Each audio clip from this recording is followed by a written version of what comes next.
8년 전쯤에 한 청년이 제게 흥미로운 말을 건넨 적이 있습니다.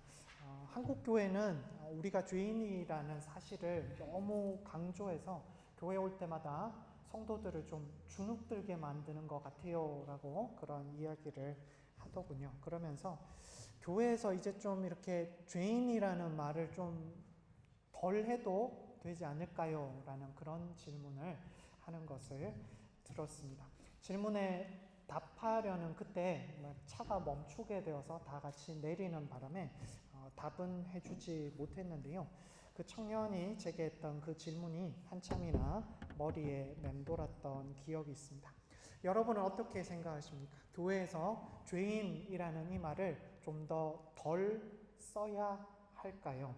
우리는 죄 이야기를 하도 많이 들어서 정말 위축되어 가지고 죄인이라는 이 개념 때문에 주눅 들어서 교회에 오는 걸까요? 아니면 정말 죄가 가지고 있는 그 강력한 힘 때문에 죄의 실체에 눌려서 죄 때문에 주눅 들어서 사는 것일까요? 우리의 생각이 아니라, 목사의 생각이 아니라, 뛰어난 신학자의 생각이나 의견이 아니라 성경은 이러한 질문에 대해서 우리에게 어떤 대답을 들려줄까요? 오늘 우리가 살펴볼 로마서 3장에는 이에 대한 대답이 들어 있습니다. 아주 명료한 답변을 주는데요. 말씀 가운데 우리가 곧잘 잊어버리고 망각해버리는 큰 주제, 우리 모두가 죄인이라는 것, 그 진리를 다시 한번 붙잡기를 원합니다. 교회에 오셔서 이렇게 보다가 교회 안에 있지만 좀 교인 같지 않아 보이는 저 사람, 그리고 세상 살면서 좀 인생 막 사는 듯한 그 사람, 저 사람, 그 사람을 향해서 마음의 의로 손가락질을 할 것이 아니라 나야말로 성경이 말하는 죄인이라는 것을 다시 한번 붙잡게 되시는, 그렇게 말씀의 거울에 저희를 비춰보게 되는 은혜가 있기를 소망합니다. 그래서 내가 죄인임을 잊지 않고 망각하지 않게 되기를 간절히 소망합니다. 오늘 우리에게 주시는 하나님의 말씀, 로마서 3장 9절부터 12절까지 말씀입니다. 로마서 3장 9절부터 12절까지 말씀입니다. 제가 가진 성경은 신약 242면에 있습니다. 로마서 3장 9절부터 12절까지 말씀입니다. 제가 9절 읽고 여러분들 10절 읽으시고 한 절씩 교독하시겠습니다. 제가 먼저 9절 읽습니다. 3장 9절입니다. 그러면 어떠하냐? 우리는 나으냐? 결코 아니라. 유대인이나 헬라인이나 다 죄 아래 있다고 우리가 이미 선언하였느니라.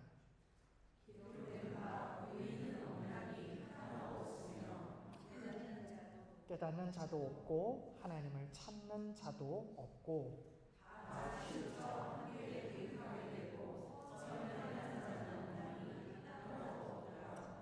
아멘. 로마서는 주제 말씀이 1장 16절, 17절에 나옵니다. 1장 16절, 17절에 로마서의 주제 말씀이 나오는데요. 내가 복음을 부끄러워하지 아니하노니 이 복음은 모든 믿는 자들에게 구원을 주시는 하나님의 능력이 됨이라. 먼저는 유대인에게요, 다음은 헬라인에게니라 라는 16절 말씀이 있고요. 17절에서는 복음에는 하나님의 의가 나타나서 믿음으로 믿음에 이르게 한다라는 이 말씀, 16절 17절 말씀이 로마서 전체를 꿰뚫는 주제 말씀이다라고 할 수 있겠습니다. 그런 다음에 그러면 로마서 18절부터는 안 읽어도 되겠네요 라고 하실 수도 있는데요. 18절부터는 모두가 죄 아래에 있다, 모두가 하나님의 진노 아래에 있다라는 그런 진술을 3장 20절까지 계속해 가는 것을 보게 됩니다.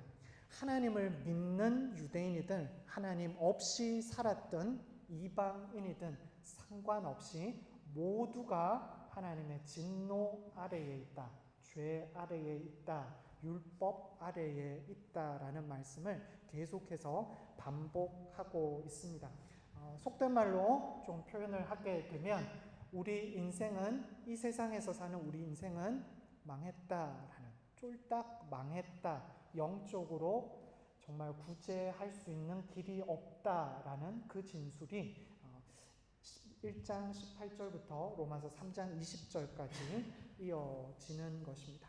이렇게 망해버린, 소망 없는 우리는 그럼 무엇을 해야 하는가? 우리는 무엇을 붙잡아야 하는가에 대한 그 질문에 대한 대답을 3장 21절부터 이어가지요. 거기서는 우리가 잘 아는 칭의, righteousness, being righteousness, 의롭게 됨을 진술합니다.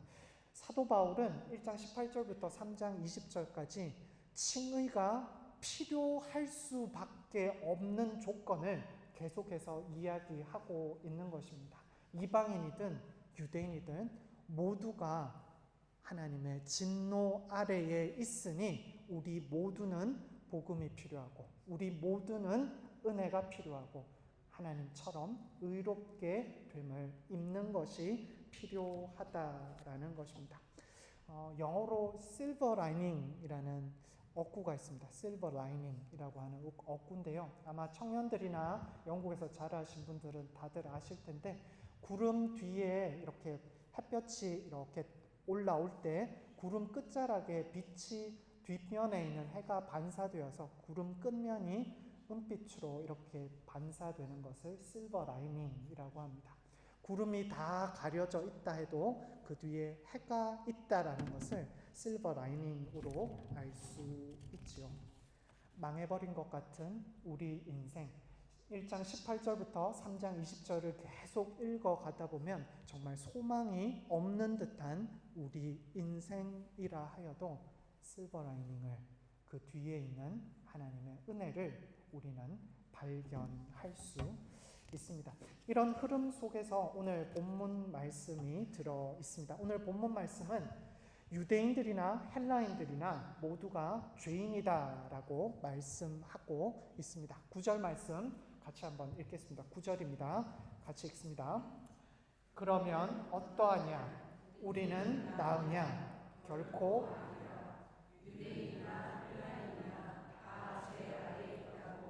우리가 이미 선언하였느니라.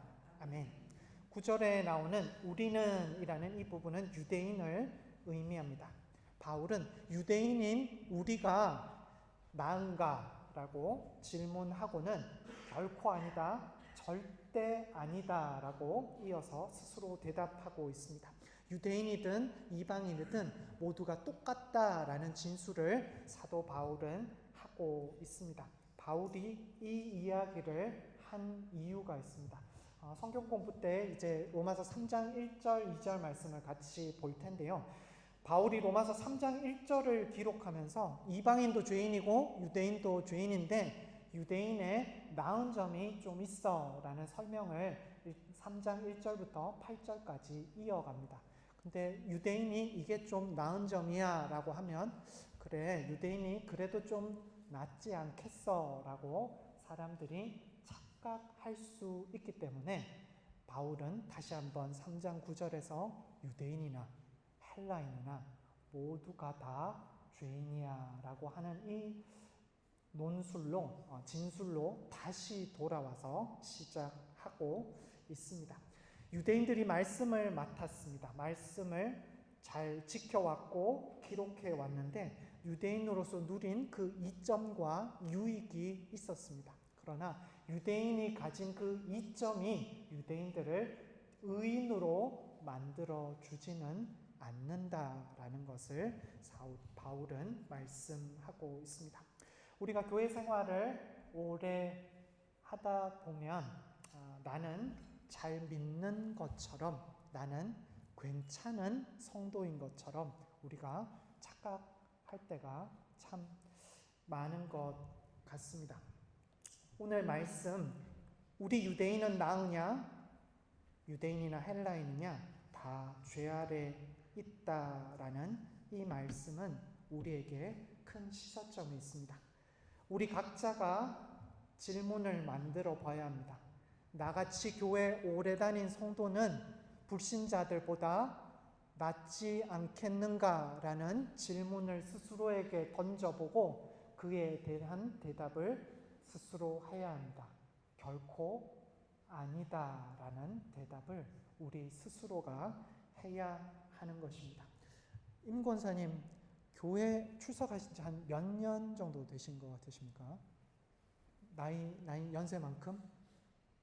그럼 70년, 80년 가까이 이렇게 우리가 이렇게 권사님들 70년, 80년 신앙생활을 많이 해오시고 여기 계신 분들도 뭐 40년, 30년, 10년 신앙생활을 계속 해가게 되실 텐데요. 신앙생활을 계속 해가는 가운데 우리가 망각하는 것이 있습니다.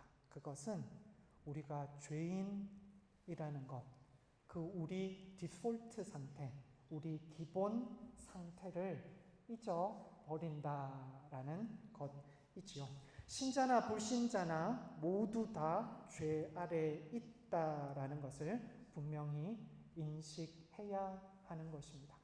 큰 죄를 저지른 사람이건 나처럼 교회 오래 다녀서 간혹 죄를 저지른 사람이건 하나님의 시각으로는 다르지 않다라는 것을 우리가 인식해야 합니다. 우리는 그렇게 오늘 본문 말씀을 받아야 할 것입니다. 유대인이나 헬라인이나 다 죄 아래 있다라는 말씀은 그런 말씀입니다. 바울 시대에는 유대인과 이방인 간의 구분을 가져왔다면 이제는 교회 다니는 사람과 교회 다니지 않는 사람 간의 구별을 생각해 보아야 할 것입니다. 오늘 본문을 보시면 우리는 나으냐라고 사도 바울이 기록합니다. 사도 바울이 너희는 나으냐라고 기록하지 않았다라는 것이죠. 우리가 알기로 정말 의인같이 살았다고 생각되는 바울이 자신을 포함해서 유대인 안으로 자신을 집어들여서 우리 유대인은 나으냐라고 말했다라는 것입니다. 그리고 사도 바울은 아니라고, 자신을 포함해서 아니라고 이야기하고 있습니다. 오늘 본문 9절의 핵심은 우리 모두가, 나를 포함한 우리 모두가 죄 아래에 있다라는 것입니다. 죄 아래에 있다라는 본문 말씀 under sin이라는 이 개념은 under grace라는 개념과 반대되는 개념입니다. 죄 아래에 있다는 것인데요. 성경은 두 가지 under를 얘기합니다. under sin, under law, 아니면 under grace를 이야기합니다. under sin 아니면 under grace입니다. 중간 지대는 없고요.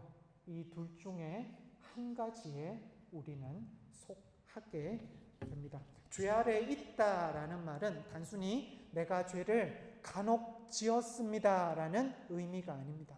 나는 여전히 죄에 종속되어 있습니다. 나는 여전히 죄의 지배를 받고 있습니다. 나는 여전히 죄에 눌려서 살아가고 있습니다라는 뜻입니다. 우리는 은혜의 나라에 속해 있거나 아니면 죄의 나라에 속해 있습니다. 둘 중 하나입니다. 동계올림픽을 이제 마쳤습니다. 오늘 저녁 7시 반쯤에 폐막식이 시작된다라고 하는데요. 한국 선수들이 막 이렇게 금메달, 은메달 막 따고 한 것을 뉴스로 보셨을 줄 압니다.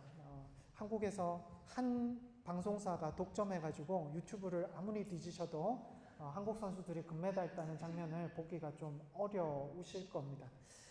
동계선 올림픽에 한국 선수들도 나가고 뭐 영국 선수들도 나가고 좀 흥미롭게 영국 컬링 남자 선수랑 한국 컬링 여자 선수랑 이렇게 교제한다는 이런 흥미로운 소식도 있었는데요.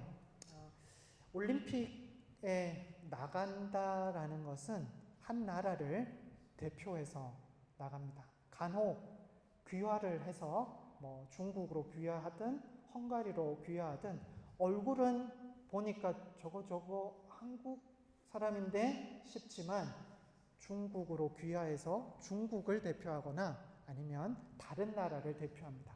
중국을 대표하게 되면 한국을 대표해서 올림픽에 나갈 수 없습니다. 중국을 대표하든 아니면 한국을 대표하든 둘 중에 하나를 택하게 되어 있습니다. 성경이 말하는 죄 아래에 있다, 은혜 아래에 있다라는 것도 동일합니다. 우리는 은혜 아래에 있거나 아니면 죄 아래에 있을 뿐입니다. 은혜 아래에 있는 것 같아 보여도 죄 아래에 있는 사람이 있을 수 있지요. 우리는 죄의 나라를 대표하거나 은혜의 나라를 대표합니다. 한 나라에 속할 뿐입니다. 우리는 태어나면서부터 죄의 나라에 속한 채로 죄의 나라를 대표하면서 이 땅에 나왔습니다. 그런데 우리가 더 이상 under sin, 죄 아래 있지 않다라는 것을 그리스도의 십자가가 우리에게 보여주었지요. 우리는 은혜의 나라에 속해 있거나 아니면 죄의 나라에 속해 있습니다. 아래에 있다라는 것은 거기에 속해 있다라는 것을 의미합니다. 나는 죄의 나라의 국민이거나 아니면 은혜의 나라의 국민인 것입니다. 태어나면서부터 죄로 오염된 상태로 이 땅에 왔습니다. 이 상태로 머물러 있는다라는 것은 로마서 1장 18절에 기록된 대로 하나님의 진노 아래에서 진멸될 수밖에 없다, 피할 수 없다라는 것을 의미합니다. 10절 말씀, 11절 말씀 한번 같이 읽겠습니다. 함께 읽겠습니다. 10절, 11절 같이 읽습니다. 기록된 바 의인은 없나니 하나도 없으며 깨닫는 자도 없고 10절 말씀에서 이야기합니다. 의인은 없다, 하나도 없다라고 그렇게 이야기합니다. 본문 마지막에서는 12절에서 선을 행하는 자도 하나도 없다라고 이렇게 성경을 인용해서 기록하고 있습니다. 10절부터 12절까지는 시편 말씀을 인용한 구절입니다. 시편 말씀을 인용하였고요. 오늘 저희가 본문으로 보지 않았지만 13절부터 18절까지도 계속해서 사도 바울이 구약을 인용해서 자신의 말씀을 써내려가고 있는 것을 보게 됩니다. 시편 5편, 140편, 이사야서 59장 여러 말씀들을 계속해서 인용하면서 바울은 모든 사람들이 죄인입니다 라는 것을 이야기하고 있습니다. 유대인들이 잘 알고 있는 구약 말씀들을 가지고 유대인들에게 이런 말씀을 전하는 이유가 있습니다. 잘 봐라, 너희가 하나님의 말씀이라고 소중한 말씀이라고 생각하는 이 말씀이 너희들 자신에 대해서 무엇이라고 이야기하는가? 내가 한 것과 똑같은 말을 하고 있다. 우리 모두가 죄인이라는 내 주장이 아니라 성경에 나오는 말씀이다라고 이야기하고 있는 것이죠. 10절부터 18절까지 6군데의 성경을 인용해서 사도 바울은 말씀하고 있습니다. 유대인들이 모르는 말씀이 아닙니다. 유대인들이 어쩌면 암송하고 있었을 법한 구절이었고요. 어쩌면 며칠 전에 들어보았을 법한 그 말씀을 가지고 반론을 펼치는 것입니다. 여기서 우리가 발견하게 되는 사실은 구약 성경에 이미 유대인들을 포함한 모든 인간이 죄인이다라는 것을, 그 진리를 구약이 미리 우리에게 들려주었다라는 점이지요. 그런데 여러분, 한번 곰곰이 생각해 보십시오. 바울이 이것을 다시 말해 주었어야 했다라는 겁니다. 유대인들은 성경을 알고 있었죠. 유대인들은 구약 성경을 달달 외우는 사람도 많았는데요. 유대인들은 구약 성경을 보고도 몰랐다라는 것입니다. 유대인들은 구약 성경을 보고도 그 말씀을 자신에게 적용하지 않았다라는 것이지요. 그들이 줄줄 암송하던 말씀, 그 말씀의 진정한 뜻을 모르고 있었다라는 것입니다. 이것이 죄 아래 있는 자들의 특징입니다. 말씀을 들어도 깨닫지 못하고 외우는 말씀이라 하더라도 그들에게 적용할 수 있는 힘이 없습니다. 이것이 죄 아래 있는 자들이 처한 현실입니다. 이것이 율법 아래에 있는 자들이 당면한 현실입니다. 사랑하는 성도 여러분, 이것이 우리의 현재 상황이어서는 안 될 것입니다. 우리가 죄 아래에 여전히 거해서는 안 될 것입니다. 내가 듣기는 들어도 깨닫지 못하고 보기는 보아도 알지 못하는 자라면 그런 성도는 존재하지 않습니다. 듣기는 들어도 깨닫지 못하는 크리스찬은 존재하지 않습니다. 여전히 죄 아래에 있는 것이죠. 유대인들은 말씀을 암송했지만 말씀을 이해하지 못했습니다. 자기를 향한 말씀이라는 것을 깨닫지 못했습니다. 죄 아래 있는 상태, 죄의 강력이 얼마나 큰지를 우리가 확인할 수 있습니다. 죄라는 감옥에 한번 갇히게 되면 이렇게 우리는 그 죄라는 감옥에서 빠져나올 수가 없게 됩니다. 이 진리를 10절부터 18절까지 바울은 계속해서 구약 성경을 인용하면서 전해주고 있습니다. 선진국이 되는 기준이 뭔지 아십니까? 선진국이 되는 기준, developed country가 되는 기준이 있는데요. 보통 1인당 국민 소득이 3만 불이 넘어가면 선진국이다라고 이야기들 합니다.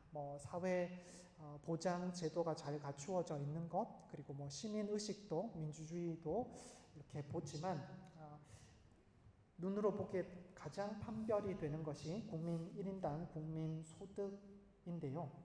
그런데 나라는 선진국인데 선진국에 사는 사람들이 선진 국민이 아닌 경우가 종종 있는 것을 우리가 보게 됩니다. 한국이든 영국이든 미국이든 반려견들을 많이 키우는데요. 강아지들 이렇게 돌아다니다가 이렇게 볼일을 보게 되면, 큰 거를 보게 되면 주인들이 치워야 하지요.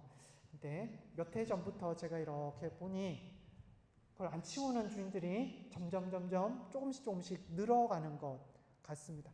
아마 한 10년, 15년 전에 프랑스의 그런 느낌이 이제 영국도 그렇게 반려견의 그런 변들을 치우지 않는 그런 모습들이 점점 많아지는 것 같은데요. 선진국 안에 선진 국민만 사는 게 아니라는 것을 우리가 발견하게 됩니다. 선진국에 산다고 해서 시민의식이 다 모두 선진국 기준에 맞추어져 있지는 않지요. 그런데 여러분, 동일하게 우리가 다 같이 교회를 출입합니다. 그런데 교회를 출입하는 우리 모두의 마음밭이 다를 수 있지요. 교회를 출입한다 하지만 우리가 교회에 속한 사람은 그런 삶을 살지 않을 수도 있을 것입니다. 그런데요, 그렇게 살다가 주님 앞에 선다면 그것이야말로 가장 큰 비극일 것입니다. 클럽을 좋아해서 클럽에 간다고 하면, 누가 티켓을 줘서 갈 수 있다고 한다면 그런데 나중에 그 클럽 앞에 갔는데 그 티켓이 가짜였다고 한다면 그 클럽에 들어가지 못할 것입니다. 클럽을 준 친구를 나중에 꿀밤도 때려보고 이 세상에서는 그렇게 할 수 있지만 우리가 천국 문 앞에 섰을 때는 우리가 어이할 수 없을 것입니다. 교회에 출입하고 우리가 한 곳에서 예배를 드리지만 우리 본래 모습으로는 모두가 죄 아래에 있는 그 본래 모습으로는 천국 문이 열려지지 않고 천국 문 안으로 들어갈 수 없다라는 우리의 현실을 우리는 직시해야 할 것입니다. 죄의 강력 아래에 있으면 우리는 우리가 그런 현실에 속해 있어도 그것을 알지 못하고 지나갑니다. 유대인들이 구약 성경에서 자신의 처지를 읽었음에도 자신의 처지를 이해하지 못했던 것처럼 우리는 이해하지 못할 것입니다. 마틴 로이드 존스 목사님이 이런 말씀을 하셨습니다. 망나니처럼 삶을 산 사람은 자신이 죄인인 것을 잘 알지만 남에게 해끼치지 않고 남에게 싫은 소리 하지 않고 교회 출석 꾸준히 한 사람들은 내가 죄인이라는 것을 잘 알지 못한다라고 설교 중에 이야기하시는 것을 들었습니다. 혹시나 저와 여러분의 상황이, 현재 상황이 그와 같다면 우리 또한 선진국 안에 살지만 선진국민이 아닌 사람과 같습니다. 교회 안에 있으나 성도는 아닌 자가 되지요. 오늘 되게 말씀이 무겁습니다. 그죠? 말씀이 무거워서 좀 조시는 분들도 계시고 MT 갔다 온 청년들도 눈꺼풀이 조금씩 무겁습니다. 말씀을 통해서 여러분들을 정죄하려는 것이 아닙니다. 사도 바울이 말하는 것, 그리고 오늘 제가 나누고 싶은 것은 우리가 이 상태로는 살 수 없다라는 것, 이 상태로는 하나님 앞에 설 수 없다라는 것을 저 자신과 여러분에게 다시 한번 들려드리기 위해서입니다. 이것을 깨달을 때 은혜가 은혜 됩니다. 우리 모두는 죄 아래에서 태어났습니다. 그러나 거기에 머물 필요는 없습니다. 하나님 우리를 위해서 십자가를 준비하셨습니다. 내가 얼마나 큰 죄인이었는지를 아는 사람만이 십자가가 얼마나 큰 사랑이었는지를 알 수 있습니다. 누가복음에는 한 여인이 나옵니다. 예수님께서 한 바리새인의 집에 들어가셨는데 바리새인이 이렇게 고자세를 하면서 아무것도 주지 않고 와서 인사도 하지 않고 자리에 앉게 했을 뿐인데 한 여인이 조심스럽게 병 하나를 들고 들어왔습니다. 예수님 뒤에 서서 말도 하지 않고 눈물을 흘리기 시작합니다. 그녀가 병을 땄습니다. 그리고 예수님 발에 붓고 양말을 신지 못해 더러워진 그 발을 자신의 머리카락으로 향유를 부은 것에다가 자신의 머리카락을 비벼 예수님의 발을 씻기기 시작했습니다. 예수님께서 말씀하시죠. 많이 사함 받은 자가 많이 사랑한다라고 말씀하십니다.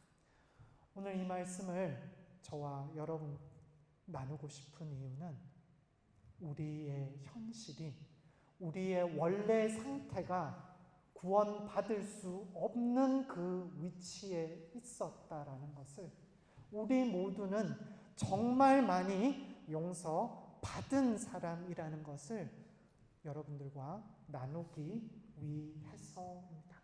우리 모두는 죄 아래에 있습니다. 어떤 분들은 더 이상 그 자리에 있지 않고 어떤 분들은 혹이나 그 자리에 머물러 계실 수도 있을 겁니다. 그러나 하나님의 은혜의 나라로 옮겨갈 수 있습니다. 죄의 나라에서 해방시켜 주신 십자가의 보혈을 보시기 전에 해야 할 일이 있습니다.